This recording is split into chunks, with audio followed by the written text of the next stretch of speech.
So the two albums you had last year, and the very different kind of compositions. I mean, one's called Apti, which is you refer to the group as the Indo-Pak coalition actually, because you're Indian American. There's a Pakistani jazz guitar player, and there's an American who plays tabla. Yes, how cool! That's so cool. And then you did the second album, Kinsmen, where you actually collaborated with this remarkable Kannada saxophone player, Kadri Gopalnath, and his group. Let's talk about individually. Let's talk about the first album, Apti.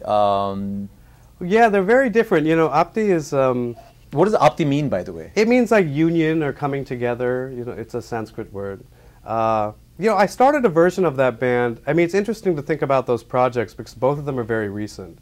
And I had to preface this with the fact that I was, very nervous about actually working with Indian musicians or even Indian instruments without feeling like I had a good base of knowledge. Because again, in avoiding that exoticism, I mean, there's situations where you see tabla in a Western setting where it might as well be a pair of bongos. It's not really, it's more about sound and the look than it is about actually interacting with that art form.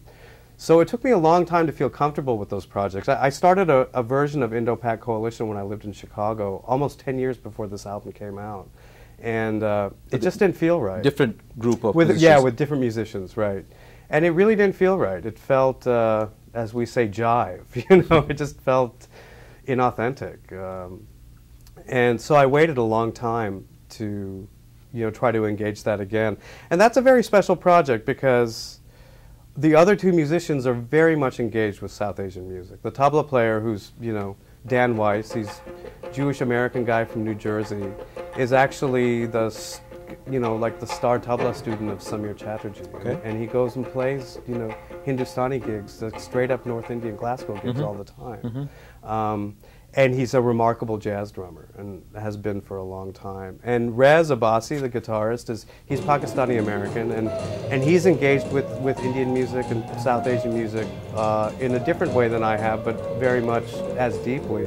So the wonderful thing about that group is, I'm writing all the music for the group, but we can discuss it in a way, we can talk about it in terms of Indian music and in terms of jazz music all at the same time, which is really special to be able to do that,